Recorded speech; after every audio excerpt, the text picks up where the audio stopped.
नमस्कार दोस्तों। हमने सुना है कि जब आपसे कोई काम ना हो तो पड़ोसियों से सीख लेना चाहिए, उनकी अच्छाई भी और बुराई से भी, यानी कि उन्होंने जो गलतियां करी हैं उससे कुछ सीखना चाहिए।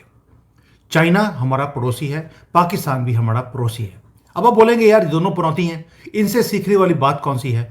भाई अगर अपने पास, अगर आपको लगे कि दिमाग नहीं है, या आपको लगे कि आपके घर में जो लोग हैं वो आपका साथ नहीं दे रहे हैं, आपकी बात नहीं सुन रहे, अच्छा है आप किसी और से सीख लें। पाकिस्तान के पास ना तो पैसे थे ना दिमाग था, फिर भी देखिए वो सारी टेक्नोलॉजी अपने पास ले आया। उसने एक भी चीज खुद नहीं बनाई है, लेकिन उसने किसी और से बनवा ली। इसको दिमाग बोलेंगे या समझदारी बोलेंगे, मुझे नहीं मालूम आप इसको क्या बोलते हैं। भारत के अंदर मोदी जी बोलते हैं make in India. Make in India में हम हथियार बनाएंगे, हम दुनिया को बेचेंगे। बनाया क्या और बेचा क्या? बेचा वो जो आपने रशिया के साथ हाथ मिलाकर आपने बनाया और उसको बेचा भी। और हम 30 साल 40 साल से अपना फाइटर प्लेन बनाने की बातें बोलते हैं, अपना इंजन बनाने की बातें बोलते हैं, नहीं हुआ है। क्यों? क्योंकि आपके पास सफेद हाथी, व्हाइट एलिफेंट्स बैठे हैं डीआरडीओ में, और आपको इवन की हिंदुस्तान एरोनॉटिकल्स के अंदर भी, आपको सब जगह पे जो गवर्नमेंट की ऑर्गेनाइजेशंस हैं, सफेद हाथी कांग्रेस के बिठाए हुए, जिनको काम है कि आपको काम नहीं करना है, उसी बात की तनख्वाह मिलती है। अब इसके वो बात करेंगे कि भारत को करना क्या चाहिए। क्या हमें चाइना की तरह कॉपी कर लेना चाहिए, पाकिस्तान की तरह भीख मांगे, कुछ भी करें, पैरों पे लेटे, लेकिन अपने घर में सामान बनाना शुरू करें किसी और से लेकर? क्या करना चाहिए? उमेश जी का बड़ा ही एक अच्छा फॉर्मूला है जिसके बारे में बात करेंगे। उमेश जी, जय सिया राम। जय Siya Ram. Sir, what should Bharat do? Very very simple straight forward question. देखिए सर जी, पहले तो मेक इन इंडिया, आत्मनिर्भर इंडिया, जिसका जो विजन है प्रधानमंत्री मोदी जी का, उसको चेंज करने की जरूरत है। आपको ये ध्यान जान के हैरानी होगी, तेजस जो एयरक्राफ्ट है उसको 1984 में चालू किया था हमने। 40 साल हो गए सर, और अभी भी हमारे पास 4 साढ़े 4 जनरेशन वाले तेजस एयरक्राफ्ट है, जिसके इंजन भी हम नहीं बना पाए। इंजन के लिए हमने 38 साल लगा दिए, 2100 करोड़ रुपए हमने खर्चा कर दिया। सर अभी भी नहीं हो रहा है। हमारा जो 5th जनरेशन फाइटर एयरक्राफ्ट है, वो बोल रहे हैं उसका प्रोटोटाइप बनेगा 2034 में। मतलब वो मतलब वो प्रोटोटाइप 2034 में बना तो प्लेन बन के आएगा 2040 में। 16 साल लगेंगे। चाइना ने क्या किया? यूएस से टेक्नोलॉजी ली, रिवर्स इंजीनियर किया, काम किया है उसने। सर उसको समझदारी बोलते हैं। तो पाकिस्तान तो उससे भी बड़ा दूर है। वो तो दोनों चाइना और तुर्की के साथ मिलके 5th जनरेशन फाइटर एयरक्राफ्ट का प्रोडक्शन लाइन जो पाकिस्तान में बैठा रहा है। तो इसका मतलब क्या है कि सिर्फ भारत में जो एचएएल है, डीआरडीओ है, और भारत के जितने भी डिफेंस पीएसयूज है, सर बोलने में अच्छा नहीं लगता है, बट हमारी जो साइंटिफिक कैपेबिलिटीज है, हमारे पास दिमाग जरूर होगा, पर वहां पे जो ब्यूरोक्रेसी है वो काम करने नहीं देती है हमारे लोगों को। जो हमने आपने देखा है इसरो में, जिस हिसाब से हम बहुत ही सस्ते दाम पे सैटेलाइट लॉन्च कर देते हैं, और जिस हिसाब से हम वहां पे सक्सेस रेट है, डीआरडीओ में नहीं हो पा रहा है। कुछ ना कुछ तो रीजन होगा ना सर। आप देखिए कि कम से कम आज की डेट में 70 सालों में, मेरे पास कुछ डेटा आया था, कुछ 2500 फ्लाइट्स जिसमें ट्रेनर और नॉन ट्रेनर एयरक्राफ्ट है, वो क्रैश हो जाते हैं। सर आप सोचिए, इतना ज्यादा कैजुअलिटीज के बाद भी लोग इतना आराम से कैसे बैठे हुए हैं। आपने देखा है कि अपने मिग 21 जो पायलट, मिग 21 जो फाइटर प्लेन है, 60 साल पुराना है। हमारे फाइटर पायलट्स चलाते हैं और उन दुर्घटना हो जाती है, उसमें हम अपने पायलट्स को खो देते हैं। सर ऐसा क्या है कि हम अपना फाइटर जेट्स, हमारे जो फाइटर पायलट्स हैं, उनकी जान की अहमियत हम नहीं सोचते। हमारे जो हमारे जो लोग हैं, सर कहीं ना कहीं एक तरह से ब्यूरोक्रेसी जो डिफेंस में है, मिनिस्ट्री ऑफ डिफेंस, वो इनकी कोई कीमत नहीं है। मेरे आज एक बहुत ही दुख सर से बोलना पड़ अकाउंटेबिलिटी, रहा है। मुझे लगता है अकाउंटेबिलिटी नहीं है। अकाउंटेबिलिटी नहीं है। अकाउंटेबिलिटी तो है ही नहीं है सर। नहीं तो इनको तो सीधा फायरिंग रेंज में लाके इनको फायर कर दीजिए, ठीक है, इनको जॉब से हटा दीजिए। जब तक आप अकाउंटेबिलिटी और इनके ऊपर रिस्पॉन्सिबिलिटी फिक्स नहीं करेंगे, तब तक काम नहीं चलेगा। अभी देखिए ब्रह्मोस, वही सुपरसोनिक मिसाइल है, ठीक है। आज आपने देख लिया ब्रह्मोस सुपरसोनिक मिसाइल में हमने वियतनाम को बात चल रही है $700 मिलियन में बेचने की। रिपोर्ट्स आई है इंडोनेशिया को हम $450 मिलियन में बेच रहे हैं। वियतनाम और फिलीपाइंस को हमने $375 मिलियन में बेच दिया। ये वही रशिया के साथ हमने टेक्नोलॉजी कोऑपरेशन किया, ठीक है, को डेवलपमेंट किया। हमारी डीआरडीओ और रशिया की जो एजेंसी है उनके बीच में जॉइंट डेवलपमेंट से हो पाए। तो इसका मतलब है कि एनीथिंग जो make in India can only succeed by collaboration with Russia, नहीं तो सर काम नहीं हो सकता। आपने देखा है कि रशिया के साथ हमने सुकोई 30 भी, उस सुकोई 30 का जो फाइनेंसिंग था वो इंडिया ने किया था, ठीक है। सुकोई 30 आज भारत में बन रहे हैं अपने नागपुर के प्लांट में। और अभी आपने देखा होगा कि 240 इंजन जो AL-31 इंजन है उसका भी को प्रोडक्शन और लोकलाइज जो प्रोडक्शन हो रहा है वो इंडिया में हो रहा है। वो 26,000 करोड़ का कॉन्ट्रैक्ट दिया है। AK-203 राइफल वो भारत में बन रही है, ठीक है, जॉइंट कोलैबोरेशन एंड प्रोडक्शन के हिसाब से। सर INS सुशील देख लीजिए, ठीक है, जो हमारे रक्षा मंत्री गए थे कालिनग्रेड गए थे रशिया के पास, वहां से वो लोग लेके आए। तो सर इसका मतलब क्या है कि हम अगर कोई काम रशिया के साथ टेक्नोलॉजिकल कोऑपरेशन से करते हैं तो काम होता है। इंडिजिनियसली हम सिर्फ बातें होती है सर, काम कुछ नहीं होता है। पैसे की बर्बादी है, टैक्स पेयर की पैसे की बर्बादी है। हमारे फाइटर पायलट्स की जान से खिलवाड़ कर रहे हैं। और मेरे हिसाब से ये जो मिनिस्ट्री में ब्यूरोक्रेसी है तो वो आर डायरेक्टली रिस्पॉन्सिबल। तो एक और एक चीज है कि we have to have a very dynamic thought process. जैसे आपने बोला है कि बेग स्टील बोरो, कैसे भी करके हमको काम करना पड़ेगा, हमको टारगेट देने पड़ेंगे। डीआरडीओ के अंदर सब सब अभी जैसे आपने बोला है 10 दिन पहले भी बात हुई थी, प्राइम मिनिस्टर ने बोला है कि डीआरडीओ को रिवैम्प करेंगे। सर होगा कब तक हमको नहीं मालूम, शायद हो भी रहा होगा। आई एम होपफुल कि हो जाएगा। बट अब ऐसा लगता है कि सब्र का बांध टूट रहा है। जब हम देखते हैं कि China 6th generation fighter aircraft बना रहा है, पाकिस्तान चाइना के साथ 5th जनरेशन फाइटर एयरक्राफ्ट बनाने की प्रोडक्शन लाइन उसने चालू करने वाले हैं, टर्की देने को तैयार है। और आप सोचिए उनके पास मल्टीपल ऑप्शन है। 4-5 साल में तो वो फाइटर जेट ये 5th जनरेशन फाइटर एयरक्राफ्ट है जो इनविजिबल एयरक्राफ्ट है उसको एक्सपोर्ट करने लग जाएंगे। और हम अभी भी 4.5 जनरेशन के लेके हम टुनटुना बजा रहे हैं। सर जो है वो आप समझिए बात को, गलती है तो मानिए। और अगर आपके पास नहीं कर सकते हो तो आप रशिया के साथ कोलैबोरेशन करिए। मानता हूँ रशिया अभी वॉर में है, ठीक है। आपने भी देखा है कि हमने रशिया के साथ बहुत सारे कॉन्ट्रैक्ट्स हमने कैंसिल कर दिए हैं। सर आपको जान के एक हैरानी होगी, जो 5th जनरेशन फाइटर एयरक्राफ्ट है उसका उसके अंदर हमने रशिया को $300 मिलियन दिए, जो सुकोई 57 की बात चल रही है, ठीक है। और उस प्रोग्राम से हम विड्रॉ कर दिए थे फॉर रीजन हमको नहीं समझ में आता, ये कॉन्फिडेंशियल होते हैं।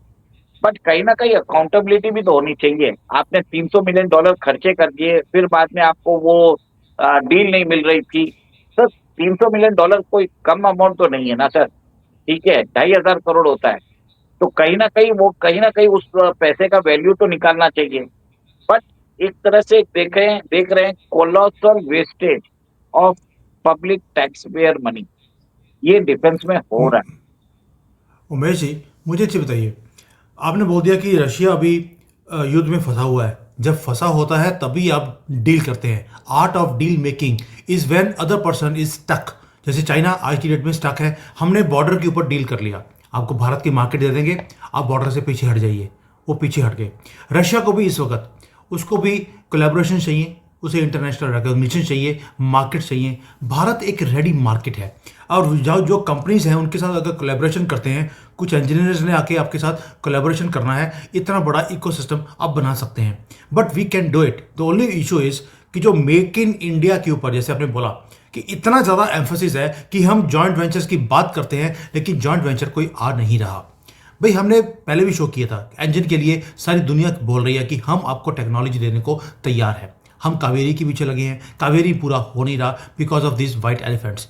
सर ईरान है, उसने अपने ड्रोन निकाल लीजिए, आज देखिए पूरे वर्ल्ड में जहाँ जहाँ पर युद्ध हो रहा है ईरान के ड्रोन जाते हैं। तुर्की है, उसको रोका गया, उसने अपने कान खड़े कर लिए, यानी कि कान फटे चट उसने बना लिया, और पाकिस्तान को देने वाला भी है। Sir you don't you feel कि कहीं ना कहीं भारत लैग कर रहा है सिक्योरिटी में? सर, भारत के अंदर वो थॉट प्रोसेस ही नहीं है कि हमें कुछ करना है। भारत के अंदर जो डिफेंस ऑफिशियल है, जो डिफेंस मिनिस्ट्री में जो लोग बैठे हैं या प्राइम मिनिस्टर ऑफिस में हैं, उनको जब तक आप उनके ऊपर एक तलवार नहीं रखेंगे, उनको अकाउंटेबल नहीं बनाएंगे, तब तक काम नहीं होएगा sir. We need to have either you give it or you better उनको फायर कर दीजिए, उनको डिसमिस कर दीजिए और नए लोगों को लेके आइए। और सेकेंड, मेरे हिसाब से अब जो है, जैसे आपने बोला डील करने की बात है, जब सामने वाला बहुत ज्यादा इच्छुक है। रशिया के पास आज, रशिया को चाहिए steady supply of component, semiconductors. ठीक है, भारत में सेमीकंडक्टर्स के प्लांट बन रहे हैं, भारत एक सप्लाई चेन बन सकता है, भारत के अंदर वो रशिया के साथ टेक्नोलॉजी करार कर सकता है। तो ये थॉट प्रोसेस बदलने की एक बात है। और मेरे हिसाब से अब रशिया के जो प्रेसिडेंट है पुतिन साहब, वो मान भी जाएंगे। जैसे आपने देखा भी है कि अभी 55,000 करोड़ वो इंडियन रेलवेज में इन्वेस्ट कर रहे हैं। ठीक है, यहीं पे प्लांट बना रहे हैं, यहीं पे वो यहीं पे कोचेस बनाएंगे और कोचेस वापस रशिया को भेज रहे हैं। और मैंने आपको थोड़े दिन पहले भी बताया था कि एक 70,000 करोड़ ये भारत की रिफाइनरी सेक्टर में लगा रहे हैं। ठीक है सर, कॉपरेशन सब जगह हो रहा है। देखिए, आप एनर्जी में हो रहा है, आपका कॉपरेशन इंफ्रास्ट्रक्चर में हो रहा है, डिफेंस में करना जरूरी है। और रशिया के ऊपर हमने देखा है एक प्रूवन मॉडल है ब्रह्मोस सुपरसोनिक मिसाइल। ठीक है, जो जिस हिसाब से ये कोलैबोरेशन चल रहा है, इसको थोड़ी सी रिफाइनमेंट करने की जरूरत है। इसको अदर स्पीयर्स में भी कर सकते हैं। फ्रांस आपको टेक्नोलॉजी देने वाला नहीं है। अमेरिका के साथ आपने चीफ F404 इंजन का करार किया है, 1.5 साल हो गए, आपको कुछ भी नहीं मिला। ठीक है, अभी तो वो बोलते हैं कि हम आपको एक सब्स्टिट्यूट इंजन देंगे। ओके, तो अमेरिका के ऊपर भरोसा नहीं कर सकते। जर्मनी आपको बोलेगा हम देंगे, पर वो करेगा नहीं। यूके भी बोलेगा हम करेंगे, पर वो करेगा नहीं, क्योंकि सबके ऊपर अमेरिका का इन्फ्लुएंस है। सर, रशिया के साथ हम काम कर सकते हैं। रशिया के साथ हम उनको टेक्नोलॉजी प्रोवाइड, हम उनको वहां पे फाइनेंस भी कर सकते हैं। थोड़ा सा हमें भी झुकना पड़ेगा। ऐसा नहीं है कि हमें हम सर, कहीं ना कहीं मुझे कहीं ना कहीं लगता है कि एक तरह से सैबोटाज किया गया है फिफ्थ जनरेशन फाइटर एयरक्राफ्ट। ठीक है, किसी ने तो किया है। नहीं तो सर, ये तो इसमें $300 मिलियन लगाने के बाद कौन हटेगा? आप सोचिए, $300 मिलियन लग गए भारत के। और आज हम वही सुकोई 57 लेने की बात कर रहे हैं। वही मीडिया रिपोर्ट्स बोल रहा है कि सुकोई 57 हम लेना चाहते हैं। अगर आज हमारा पैसा उसमें और लग जाता, we would have become one of the co owners. और उसमें अगर हम बात करते तो टेक्नोलॉजिकल ट्रांसफर भी होता। पर सर, कुछ नेगोशिएशन स्किल्स चाहिए इसके लिए। इसके लिए आपने देखा होगा कि जो पुराने रक्षा मंत्री है मनोहर पारिकर, उनके टाइम पे कॉपरेशन की बात हुई थी। पर सडनली हम देख रहे हैं कि कुछ ना कुछ रीजन से कैंसिल हो रहे रशिया के साथ बहुत सारे हमारे डील। यूक्रेन जो युद्ध हो रहा है उसका हवाला जरूर दे रहा जा रहा है, मानता हूँ। बट बात हम थोड़ा सा इसके अंदर हम इसके अंदर थोड़ा सा कंसिडरेशन करें तो डील को आगे भी बढ़ाया जा सकता है। मानता हूँ कि जो हमारा S-400 सिस्टम है, जिसकी 5 बैटरी का हमने हमने ऑर्डर दिया था, 3 ही मिली है, 2 बाकी है। मानता हूँ कि बहुत कुछ प्रॉब्लम्स है, पर रशिया ट्राई तो कर रहा है, उसका इंटेंट खराब नहीं है। अमेरिका का तो इंटेंट ही खराब है। अपाचे हेलीकॉप्टर्स अभी तक उन्होंने नहीं दिए, F404 इंजन अभी तक हमको नहीं दिए। सर, हमको लटका के रख दिया गया। एक तरह से मुझे जो लग रहा है, अमेरिका की तरफ टिल्ट करने से हमें बहुत बड़ा प्रॉब्लम हो चुका है। क्योंकि अमेरिका ना तो आपको टेक्नोलॉजी देगा, ना आपको कोई इक्विपमेंट दे रहा है। ठीक है, अगर हम रशिया के साथ अगर काम करें, रशिया टाइम टेस्टेड फ्रेंड है। 1991 में भी आपने देखा है, जब रशियन इकोनॉमी डोल्ड्रम्स में थी, तब भारत ने रशिया को बेल आउट किया था। उस समय हमारा गोल्ड भी हमने बाहर रखा था। We had to pay 35,000 crore to the erstwhile Soviet Union. और उस समय आपको याद होगा, रूबल रूबी एग्रीमेंट हुआ था, वो डेट रीनेगोशिएट करके 31,500 करोड़ में दिया था। उस समय रूबल की वैल्यू इतनी खराब हो गई थी, भारत 100 करोड़ रुपया देके अपना छुटकारा कर सकता था। फिर भी हमने 31,500 करोड़ दिया। ठीक है, हमको मालूम है कि 1971 में रशिया ने हमको हेल्प भी किया। We should not forget that fact as well. But Russia और इंडिया की दोस्ती गहरी है, और सडनली हमने अमेरिकन डील लिया, अच्छी बात है। बट रशिया को छोड़ के, और आपने देखा होगा 1-2 साल, 2-3 साल में बहुत सारे कॉन्ट्रैक्ट कैंसिल हुए हैं रशिया को। ठीक है, मानता हूँ कुछ ना कुछ प्रॉब्लम पक्का आए हैं, उनकी सप्लाई लाइन पे प्रॉब्लम है, कंसर्न है चाइनीज जो स्पेयर पार्ट्स है। बट इंडिया वाले यहाँ के स्पेयर पार्ट्स रख के रशिया से अगर रीनेगोशिएट करें तो काम हो रहा है ना सर। जो काम ब्रह्मोस में हो रहा है, जिसमें सुपरसोनिक मिसाइल है, बाकी जगह क्यों नहीं हो रहा? ये सर मुझे सोचने एक चीज़ वाली बात बताइए, है।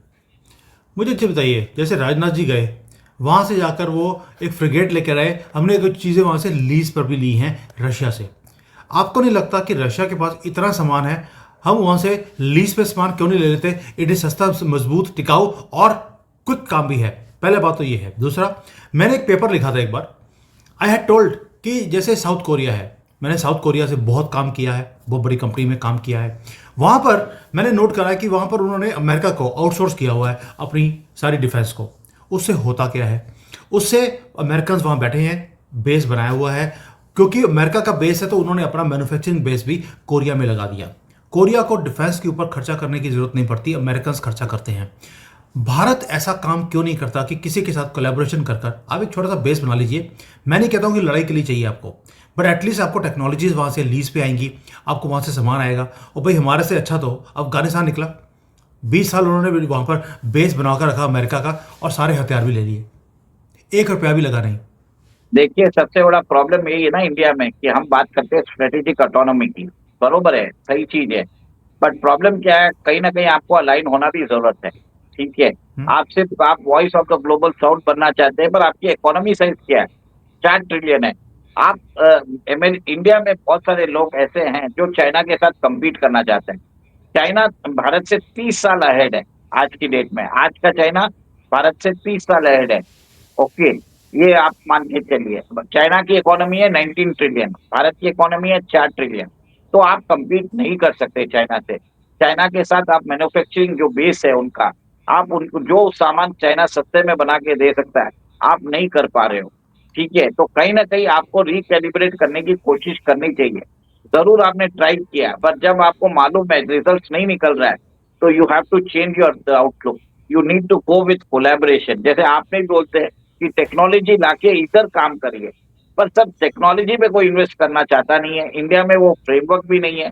जैसे आप बोलते हैं चाइना से, इंडिया से लोग आते हैं, चाइना में सस्ता परचेसिंग करने के लिए आते हैं, पर चाइनीज टेक्नोलॉजी लेके इंडिया में इन्वेस्ट करके का प्लांट चालू नहीं करना चाहते। तो ये तो एक माइंडसेट का प्रॉब्लम इंडिया में है ही पहले से। तो मेरे मानना सर ये है। सब मैं एक आपको एक चीज़ सेकेंड सर। दिखाता हूँ। ये देखिए आप, हम लोग कई बार कंपैरिजन करते हैं, ये स्टील का कंपैरिजन है। भारत 1.4 लाख टन्स बनाता है अगर, तो चाइना 10 लाख टन से ज़्यादा वो बना रहा है। यानी कि they are already 10 times bigger than us. Steel is the backbone of the industry. America को बहुत पीछे छोड़ दी, जबकि अमेरिका लीडर था इसके अंदर। ये छोटा सा एक कंपैरिजन है कि what is the scale on which we are talking about.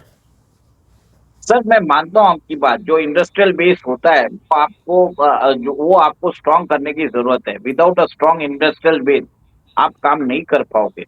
जैसे साउथ कोरिया के अंदर बताया है, साउथ कोरिया के अंदर अगर सैमसंग और एलजी अगर सिर्फ मोबाइल फोन या इलेक्ट्रिक अप्लायंसेस के लिए फेमस नहीं है, वहां पे वो लोग शिप बिल्डिंग की इंडस्ट्री में भी है।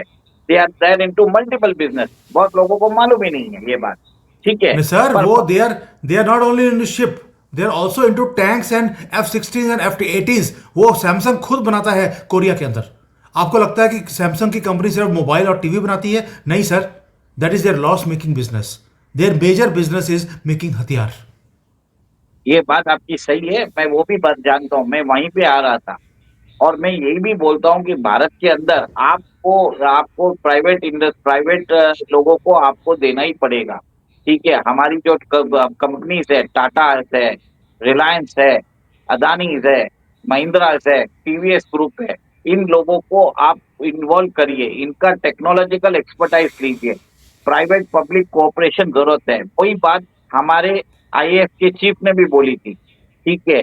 आपको इमीडिएटली तो आपको परचेस करना ही पड़ेगा, क्योंकि आपके जो भी आपके तेजस है, आपके कावेरी इंजन है, ये आपके एक रिमार्केबल फेलियर जो बोलते हैं ना, आपके जो गोल्डन मेडल मिलता है आपको रिमार्केबल फेलियर के लिए, आप इसके लिए कभी बोल भी नहीं पाएंगे। You will never be proud of it also.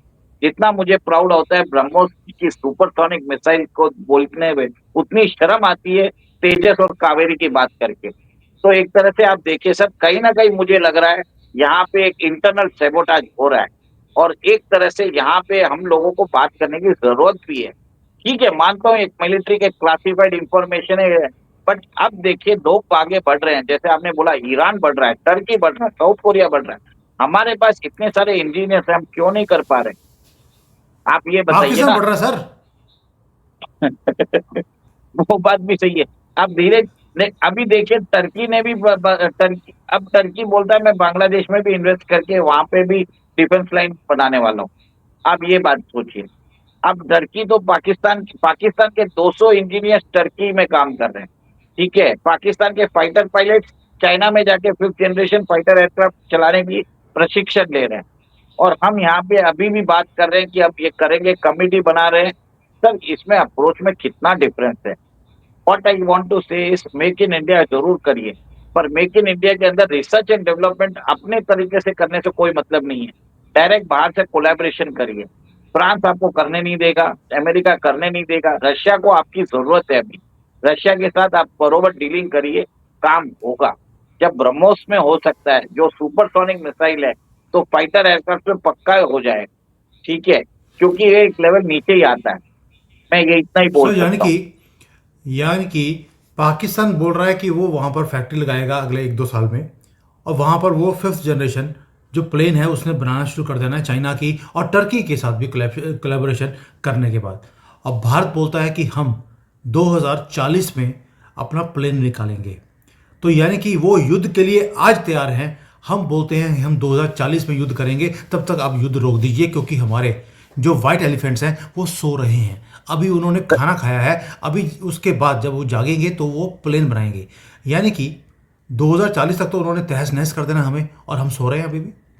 Sir एक और एक चीज है, मैंने बहुत जगह देखा था कि लास्ट वीडियो में हम जब बनाए थे, कुछ लोगों ने मुझे बोला था कि मैं अमेरिकन एजेंट हूँ या कुछ हूँ। मैंने इसके लिए बोला था कि आपको एक तरह से 36 प्लेन F-35 इसके लिए उतार दीजिए, वो रहने से आपकी सुरक्षा बैठ जाएगी। ठीक है, आपको एक तरह से, और उस टाइम पे हम दूसरा ऑल्टरनेटिव कर पाएंगे। और एक तरह से जब आप अमेरिका से सामान लेंगे, जैसे आपने बोला है, तो वो लोग आप हमें सपोर्ट भी करेंगे। ठीक है। थर्ड, आपको ये भी समझना पड़ेगा कि हमारे राइट विंगर्स बहुत जल्दी क्लासिफिकेशन कर देते हैं। इसको ये बोल देते हैं कि अमेरिका का दलाल है, कोई आपको चाइना का एजेंट बोल देता है। ठीक है। और एक तरह से क्लासिफिकेशन इसके लिए करते हैं कि उनको ये समझ में नहीं आता है कि वो बीजेपी के सपोर्टर है या नेशन के सपोर्टर है। आज मैं बात कर रहा हूँ as a citizen of India, मैं नहीं बात कर रहा हूँ as a supporter of BJP. अभी इलेक्शन नहीं है, इलेक्शन है अभी मई 2029 में। I will become the supporter of BJP in सितंबर 2020 है। 3.5 साल मेरा टाइम है। I will question the government, अगर क्वेश्चन गवर्नमेंट अगर सही नहीं है तो I will criticise them as well. Finance minister अगर पॉपकॉर्न की बात करेगी, we should question that also, कि आपको पॉपकॉर्नॉमिक्स करनी है या डिफेंसनॉमिक्स करना है, क्या करना है, वो जरूरी है। We should try to ask the right question. Problem क्या है, अगर हम क्वेश्चन करते हैं तो आज हमारे राइट विंग कम्युनिटी आपको बोल देंगे कांग्रेस का एजेंट, आपका दलाल। मतलब एक तरह से वो, एक तरह से आपको जो बोलते हैं ना, कैंसल कल्चर चालू कर देते हैं। बट फिर भी हम आपके चैनल में आपने देखा है, हम किसी से पैसा मांगते भी नहीं है। हम आपको बोलते हैं कि आप किसी और भी चैनल को मत दीजिए, क्योंकि इसमें कोई बड़ा खर्चा नहीं लगता। ठीक है, बाकी सब चैनल सब जगह से क्यूआर कोड रख के आपसे पैसा मांग रहे हैं। ये वही चैनल है जहां पे हम क्रिटिसाइज भी करेंगे, हम सपोर्ट भी करेंगे, और आपके भी पैसे बचाते हैं कि आप बेकार का इन्वेस्ट मत करिए। और आपने तो बोल भी दिया है कि जो भी अगर सनातनी है जो चैनल चालू करना चाहता है, उसको आप सपोर्ट भी करेंगे। सर हम सब काम करना चाहते हैं, and we will continue doing so. ये मैं प्राउडली बोल सकता हूँ। बस इतना ही बोलूंगा सर। महेश जी बिल्कुल सही कह रहे हैं आप। और मुझे लगता है कि भारत को, जो आपकी मैंने बारी सारी बात सुनी है, हमें मेक इन इंडिया पे काम करना चाहिए। लेकिन उसके नीचे आपको थोड़ा स्पीड इंक्रीज करने के लिए आपको कोलैबोरेशन चाहिए। आपको रिवर्स इंजीनियरिंग भी करनी पड़े तो कर लीजिए, क्योंकि सामने जो हमारे दुश्मन हैं उन्होंने तैयारी कर ली है आपके साथ एक बड़े युद्ध की। अगर आप पाकिस्तानी चैनल्स पे जाएंगे, वहां पर वो 2026 अक्टूबर नवंबर की बात बोल रहे हैं। क्यों? उनको लगता है कि मोदी जी सितंबर 2026 में रिटायर हो जाएंगे, कोई और आएगा, और जो आएगा वो तूफान लेकर आएगा। उसके तूफान आते ही एक तूफान वो हमारे ऊपर छोड़ देंगे, ताकि ये तूफान उनकी तरफ ना चले जाए, और ये वो कर कर रहेंगे। इसलिए हमें सर तैयारी 2040 की नहीं, 2026 की करनी चाहिए। सर मैं कुछ पाकिस्तानी चैनल में जो बात हो रही है उनको एक बार इन्फॉर्म करना चाहता हूँ कि कुछ दिन पहले चाइना से पाकिस्तान ने सेकेंड स्ट्राइक न्यूक्लियर कैपेबिलिटी की मिसाइल मांगी थी, जो चाइना ने नहीं दी। भारत ने अभी आपने देखा है 2 महीने पहले भारत ने के मिसाइल छोड़ा था, K4 मिसाइल, उसकी रेंज है 3,500 किलोमीटर। उससे पहले भारत के पास था ये K15 मिसाइल, जिसका रेंज था 750 किलोमीटर। ये सर एक तरह से अग्नि का नेवल वर्जन है, आप समझ लीजिए, इसको कलाम मिसाइल बोलते हैं। ये भारत के सबमरीन में लगे हुए हैं, इसके अंदर न्यूक्लियर पेलोड भी है। ये मिसाइल ऐसे डिजाइन किए हैं कि अगर बाय चांस कल कोई पाकिस्तान या चाइना भारत के ऊपर अगर न्यूक्लियर बॉम्ब छोड़ता है और भारत कई जगह से डिस्ट्रॉय होता है, तो हमारे जो सबमरीन्स रहेंगे जो सी में ऑपरेट कर रहे हैं, उनको वो रेडिएशन, उनको जो वाइब्रेशन से मालूम पड़ जाएगा कि ये न्यूक्लियर अटैक है। वहां पे सिस्टम्स ऐसे ऑटोमेट डिजाइन किया हुआ है कि जैसे ही वो वाइब्रेशन उनको मालूम पड़ेगा, ऑटोमेटिकली हमारी मिसाइल के अंदर जो न्यूक्लियर पेलोड है वो चाइना और पाकिस्तान में जाके गिर जाए। इसको बोलते हैं sir mutually assured destruction theory. तो ये कैपेबिलिटी भारत के पास आ चुकी है कि आज न्यूक्लियर ट्रायड का हम जो बोलते हैं कि delivery of nuclear weapon, Bharat को वो कैपेसिटी आ चुकी है। और ये रफाल भी हमारा कर सकता है। रफाल भी इंडिया में रह के बीवी रैम मिसाइल के थ्रू वो सीधा चाइना में भी आज चाहे तो मिसाइल न्यूक्लियर वेपन्स डिलीवर कर देगा, शंघाई में भी कर देगा, ग्वांग्झो में भी कर देगा, बीजिंग में भी कर देगा। ठीक है, ये काम हो सकता है। अगर चाइना कल अगर वो भारत को धमकी देता है और बाई चांस अगर समझिए अगर भारत के ऊपर न्यूक्लियर मिसाइल डाल देता है, फर्स्ट स्ट्राइक करता है, तो हमारी सबमरीन सिर्फ वो रेडिएशन और वो जो वाइब्रेशन है उसको कैलकुलेट करके ऑटोमेटिकली वो एक मिसाइल निकलेगी इंडियन ओशन में। कहाँ से निकलेगी किसी को नहीं मालूम, वो सीधा जाएगी बीजिंग, शंघाई, ग्वांग्झू, शेंजन, सब जगह जाके उधर भी तहस नहस करती है। ये डॉक्ट्रिन चालू हुआ था क्यूबा के टाइम पे, जब क्यूबा का मिसाइल क्राइसिस हुआ 1962 में। इसको बोला जाता है एमएडी, म्यूचुअली अश्योर्ड डिस्ट्रक्शन। इसके कारण चाइना आज इंडिया से डरा हुआ है। यही एक रीजन है सर, नहीं तो चाइना कब का उमेश आपका जी, चिकन नेक ले लेता। अमेश जी, आपको मेरे से प्यार बहुत ज़्यादा ही है। आपने चाइना की सारी सिटीज़ बता दी, कराची, लाहौर और इस्लामाबाद का नाम नहीं लिया। ये दिखाता है कि आप पाकिस्तान को दिमाग से ही निकाल दिया कि पनौती दुनिया का वो है, और हमारी सबसे बड़ी प्रॉब्लम हमारे बाजू में है। क्योंकि मिसाइल पहले इनके ऊपर गिरनी चाहिए, गोंगजो में बाद में गिरना। गिर देना, सर मैं नहीं कह रहा हूँ ना सर गिरना, ये लेकिन ये पहले लोग कराची, इस्लामाबाद। सर ये लोग रहेंगे ही नहीं ना, क्योंकि इनको तो हम लोग इसका पीस में डिस्ट्रीब्यूशन कर लेंगे। तो वो तो आप हमने लास्ट टाइम बोला भी था, तो इसको मैं इनको इनका तो हम पूरा मतलब सैंडविच बना के इसको डिस्ट्रीब्यूट करेंगे। बलूचिस्तान को अलग करेंगे, फिर बाद में पीओके हम लेंगे, चाइना को भी एक भाग दे देंगे, और इनको पंजाब तक छोड़ के फाइनल कर देंगे। बस पंजाब ही डोमिनेटेड पाकिस्तान, इसको चलिए, आज पंजाबिस्तान बना पाकिस्तान देंगे। मुद्दा, आज सर पाकिस्तान मुद्दा पाकिस्तान नहीं है। पा, सर पाकिस्तान को पंजाबिस्तान बना देंगे हम। पंजाबिस्तान बना देंगे। और ये जो खालिस्तानी थे जो बोल रहे थे कि खालिस्तान चाहिए, बताइए, वहाँ के प्रधानमंत्री की कुर्सी जो है वही खालिस्तान बन गई है। तो उनको खालिस्तान चाहिए था, खालिस्तान कनाडा में बन गया। अब इनको चाहिए तो इनका पाकिस्तान के बजाय पंजाबिस्तान हो जाएगा। एनीवेज, आज मुद्दा था हमारे डीआरडीओ का, हमारे वाइट एलिफेंट्स का, हमारे कांग्रेस के बिठाए हुए ये सारे पिल्लों का, जो सिर्फ कांग्रेस की भाषा बोलते हैं कि काम नहीं होने देना। मोदी जी काम करने की कोशिश कर रहे हैं, काम ना हो उसके ऊपर सारे काम किए जा रहे हैं। जैसे इन्होंने बोला कि 5th जनरेशन वॉरफेयर, जो वो 5th जनरेशन हमारा फाइटर जेट है, उसको सैबोटाइज किया गया है इसी डीआरडीओ के लोगों की तरफ से। वही जो पिछले 25-30 साल से सिर्फ बैठकर भटूरे छोले खाते हैं अपने ऑफिस में और डकार मारकर घर चले जाते हैं। बिना कोई काम किए। अब देखते हैं आगे आगे क्या होगा, how this sir technologies will come, let us sir see. एक तरह से डीआरडीओ में जितने भी ऑफिशियल्स काम करते हैं उनके बच्चे कहाँ हैं वो एक बार चेक कर लीजिएगा। बस इतना ही बोलूंगा। Good point, thank you sir. जय सिया राम। जय सिया राम।